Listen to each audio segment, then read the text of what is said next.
IT पर detailed view के लिए चल क्या रहा है, इंडस्ट्री का मूड कैसा है, डॉक्टर गणेश नटराजन सर जुड़ते हुए।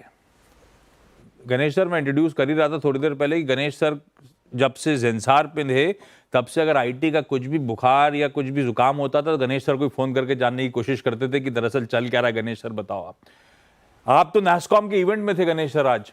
अभी भी हूँ। हाँ हाँ, वहीं से गणेश सर एक्चुअली जुड़े हैं। पहले तो गणेश सर, वहां पे उस इवेंट में इंडियन कॉर्पोरेट्स का मूड कैसा है? हाँ, इंडियन कॉर्पोरेट्स का मूड बहुत ही बढ़िया है, क्योंकि अभी अभी हम CEOs of Infosys, HCL Tech, Cognizant सबके साथ चर्चा हो रही थी। सो सबको यही लगता है कि उन्होंने ये जो एआई का जो बूम है उससे उनका प्रोडक्टिविटी भी बढ़ जाएगा और अपॉर्चुनिटीज जो प्रोडक्ट बनाने में या सर्विसेज को ट्रांसफॉर्म करने में वो भी होगा। तो मूड तो बहुत ही अच्छा है। एआई का बूम तो उस पे तो हमारे पड़ोसी ने एज ले लिया। एक तो जब से वो चाइना ने अपने डीप सीक की बात सामने रखी थी, एटलीस्ट स्टॉक मार्केट के लिहाज से सारे फ्लोज वहां चले गए गणेश सर। उल्टा मूड हो गया यहां पे। मैं एआई पे डिटेल में बाद में आता हूं। ये मूड अच्छा है तो आंकड़ों में समझते हैं किस तरह की। अब तो क्योंकि फरवरी ऑलमोस्ट खत्म होने को आया तो 2025 के बजट्स को लेकर रिलेटिव क्लैरिटी होगी कॉर्पोरेट्स के दिमाग में। कैसा लग रहा है 2025 का बजट्स? बढ़िया स्पेंड शुरू करेंगे यूएस वाले या नहीं कर पाएंगे? देखिए, मेरे ख्याल से अच्छा ही होगा, क्योंकि जो हमने बात की थी अभी अभी अभी मैं एक टी मीटिंग से आ रहा हूं जहां काफी बड़े बड़े सीईओज थे, और उनका सबका यही कहना है कि जो अमेरिकन कस्टमर्स, उनका तो कॉन्फिडेंस काफी बढ़ चुका है, क्योंकि अभी अमेरिकन इकोनॉमी काफी तेज भाग रहा है, तो उसमें कोई डाउट नहीं है। और अमेरिका, जैसे आपको मालूम है, वो सबसे बड़ा कस्टमर है, ना सिर्फ बड़े कंपनियों के लिए, इंडस्ट्री के लिए भी। तो उसके कारण उनका मूड जरूर अच्छा है। और जो नए नए नए जो अपॉर्चुनिटीज उभरते आ रहे हैं कि नए डिजिटल, नया एआई के साथ, जेन एआई के साथ मिलके किस एप्लीकेशंस करना, तो उनके लिए वो अच्छा ही होगा। तो और एक सीईओ ने बहुत सही कहा था कि अभी आप आईटी इंडस्ट्री को ऐसा मेजर मत करें कि कितने लोगों को आप रिक्रूट कर रहे हैं, बल्कि इससे इससे मेजर किए कि आप कस्टमर वैल्यू में कितना ज्यादा कर रहे हैं। और वो मेरे ख्याल से राइट मेजर होगा, और उस बेसिस पे मूड बहुत बहुत ही बढ़िया है। तो है एआई मतलब कि बेसिकली एक बड़ा डिसरप्शन गणेश सर। और इस डिसरप्शन का मतलब है कि हमारी इंडियन आईटी को अपने आप को री इन्वेंट करने की जरूरत।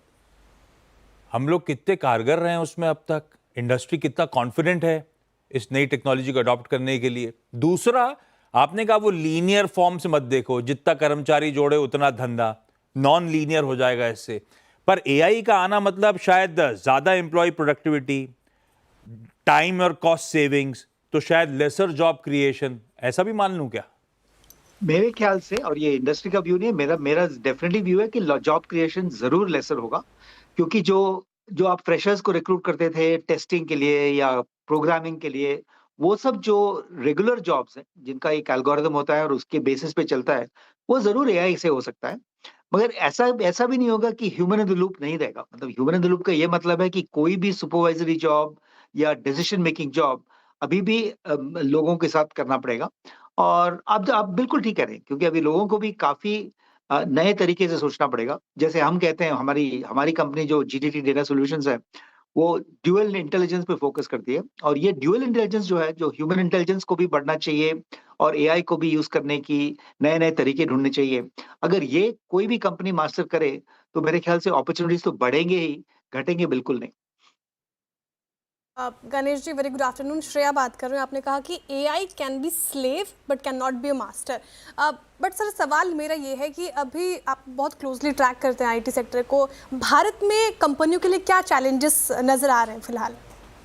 देखिए, अभी आप चैलेंजेस देखेंगे, जैसे अभी लास्ट सेशन में नेस्ले के जो चेयरमैन मैनेजिंग डायरेक्टर हैं, सुरेश नारायण जी, उनसे बात हो रही थी। और वो भी यही कह रहे थे एक यूजर के तौर पे। और सुबह डीबीएस बैंक के ग्लोबल सीईओ हैं जो सिंगापुर में बैठते हैं, वो भी बात कर रहे थे। सब सब यही कह रहे हैं कि एआई इज वेरी इंपॉर्टेंट। और एआई को अगर हम यूज करें यूजर ऑर्गेनाइजेशंस में, तो customer focus, productivity, supply chain, सब कुछ चेंज हो सकता है।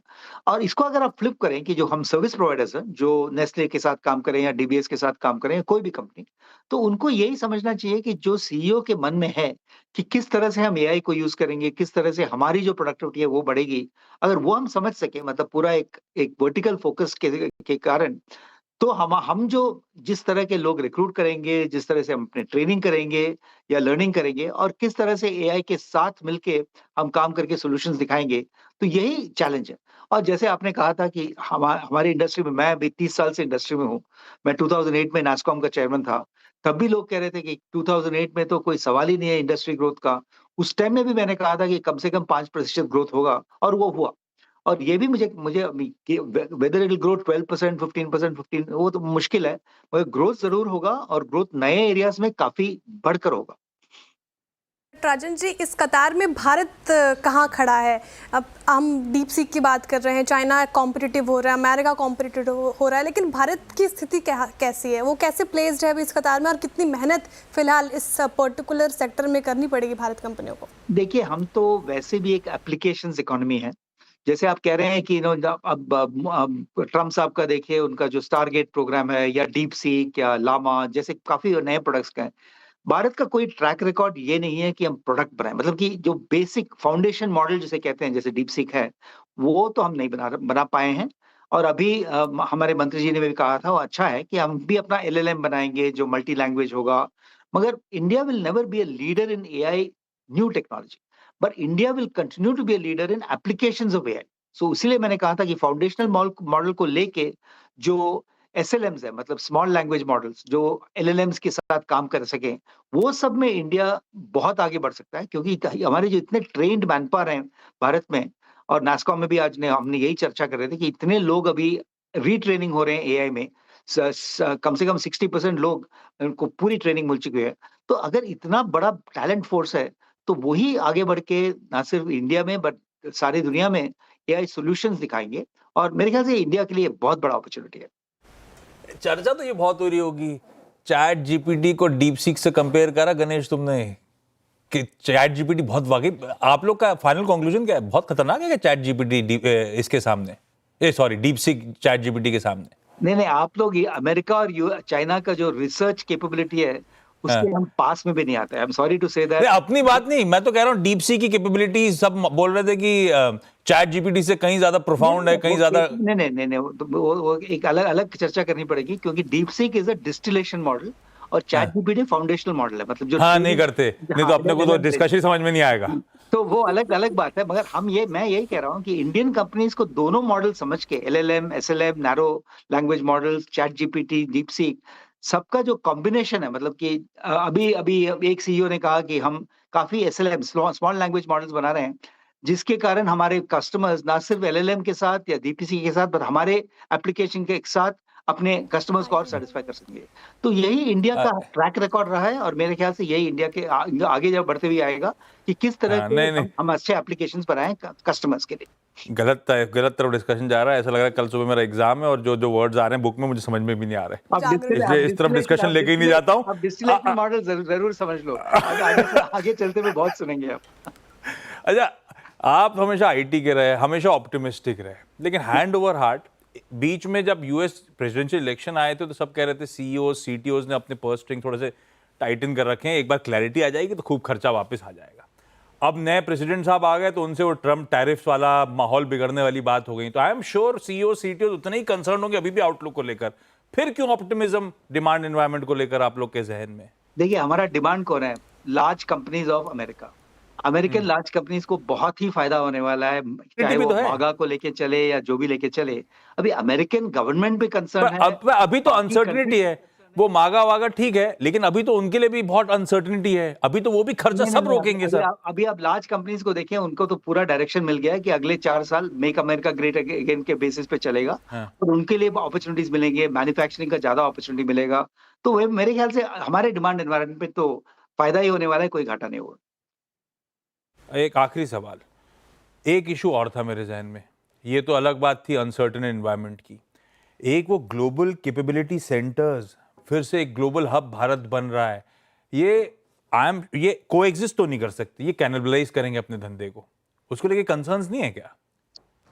नहीं, ऐसा नहीं होता है, क्योंकि मैं अपने एक्सपीरियंस बताता हूँ। जैसे हमारे सबसे बड़े कस्टमर थे सिस्को, और सिस्को ने ग्लोबलाइजेशन सेंटर ऑफ ईस्ट मेरे टाइम में किया था 2009-10 में। और उस टाइम में हमें भी लगा था कि अरे उसके कारण सारे जॉब उनके पास जाएंगे। मगर हमारे कोएक्सिस्टेंस काफ़ी था। जीसीसीज़ में काफ़ी काम होता है और जीसीसीज़ भी डायरेक्टली कॉन्ट्रैक्ट करते हैं विद थर्ड पार्टी वेंडर्स। तो अभी जो जीसीसीज़ हैं 1760 प्लस जीसीसीज़ है इंडिया में, उससे हमें फ़ायदा ही होगा क्योंकि हम मुझे लगता है कि जो बड़े-बड़े देखिए आप बार्कलेस को देखिए, एचएसबीसी को देखिए या क्रेडिट स्विस को देखिए, ये नहीं, सब गणेश बड़े-बड़े सर, उनसे कंपनीज़ के फायदा तो बड़े-बड़े होगा, जीसीसीज़ हैं। वो मगर अपना जो एम्प्लॉयमेंट कर रहे मैनपावर यूज़ होंगे। करते हैं थर्ड पार्टी से, उसका कोई कमी नहीं हुआ है और ना ही नहीं, मुझे उनका फायदा तो है उनके आने से, वो एम्प्लॉयमेंट जनरेट भी कर रहे हैं, मच हाँ, नीडेड डॉलर्स भी लेकर आ रहे हैं, पर जी। उसी स्पेस में है जहां पे हमारी आईटी कंपनीज ऑपरेट कर रही है, इसलिए मैंने कहा था अपनी धंधे को कैनबलाइज भी तो कर रहे होंगे। खैर, ये देखिए, डिबेट किसी और दिन। हाँ। अभी देखिए जो जब जब एक ग्लोबल सीईओ को ये लगता है कि इंडिया में काफ़ी काम हो सकता है, तो उनका जो मिशन क्रिटिकल काम है मतलब जो डेटा के साथ काम करना वो जीसीसीज़ में करते हैं।